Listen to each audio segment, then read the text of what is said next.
Have you ever had a neighbor that you could not get along with? Animal Farm has two neighbors, Mr. Frederick and Mr. Pilkington.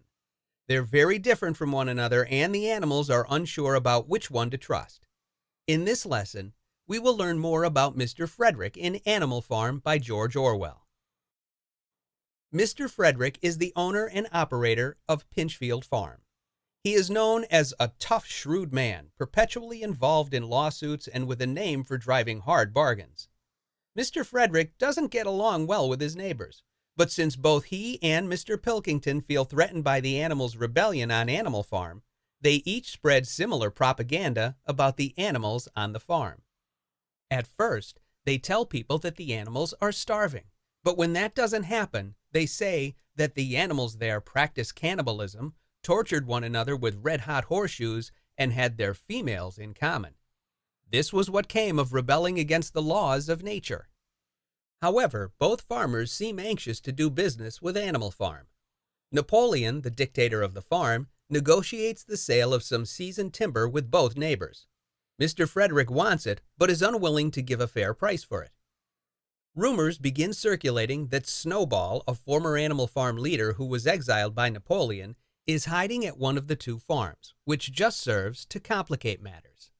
More rumors that Mr. Frederick is working with Snowball and that they plan to attack the farm and take control of it make the animals even more suspicious. As much as the animals fear doing business with any man, their hatred of Mr. Frederick is magnified when the animals hear about the treatment of animals at Pinchfield. The animals are told that Mr. Frederick had flogged an old horse to death. He starved his cows. He had killed a dog by throwing it into the furnace. He amused himself in the evenings by making cocks fight with splinters of razor blade tied to their spurs. At times, the animals were so infuriated by the stories that they wanted to attack Foxwood and liberate the animals. But Squealer, the political propaganda instrument for Napoleon, convinces them to wait for Napoleon's timing. Napoleon claims that he will not do business with Frederick and sends out the pigeons to spread the word to animals on other farms, "Death to Frederick." The animals are surprised when just a couple of days later, Napoleon announces that he has decided to sell the timber to Frederick and changes the message to "Death to Pilkington." However, when Napoleon receives the 5-pound notes from Frederick, it is discovered they are counterfeit. In his rage, Napoleon declares that Frederick will be boiled alive. Realizing that an attack is imminent, guards are placed at the entrances. The next morning, Frederick and his men come onto Animal Farm with firearms and destroy the windmill. The animals attack them and drive the men off the farm, but it is a bloody battle with many casualties. Mr. Frederick symbolizes Adolf Hitler, the head of the Nazi regime in Germany.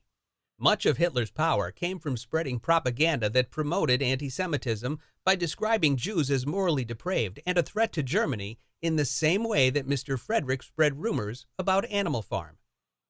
Hitler's mistreatment of the Jewish people and political prisoners was rumored, but no one knew whether or not to believe it until the concentration camps were liberated and people saw for themselves how badly the prisoners were treated.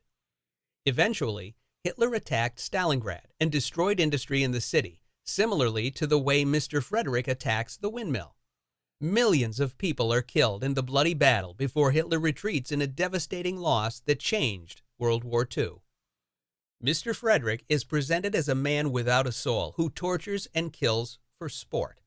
He's hungry for power and will lie, cheat, and steal for his own benefit. Mr. Frederick is skilled at wielding propaganda to gain support to commit these types of atrocities. It's apparent he cannot be trusted. All right, let's review what we've learned. In George Orwell's Animal Farm, Mr. Frederick is a neighboring farmer who operates Pinchfield Farm and who appears to be dangerous. To reduce the spread of animalism to his own farm, Mr. Frederick spreads propaganda about the lack of morality that occurs on Animal Farm. However, that doesn't keep Mr. Frederick from attempting business deals with Napoleon, the lead pig. After much negotiation, Frederick and Napoleon strike a deal, but Napoleon finds that Mr. Frederick has paid with counterfeit money. Between that and rumors of Mr. Frederick's ill treatment of his own animals, a battle is inevitable. As tension rises between the two farms, Mr. Frederick is the first to strike by leveling the windmill. The resulting battle is fierce, with many casualties on both sides, but results in a retreat by Mr. Frederick's men. Mr. Frederick is a symbol of Adolf Hitler, the leader of Nazi Germany during World War II, with the Battle of Windmill as a metaphor for the Battle of Stalingrad.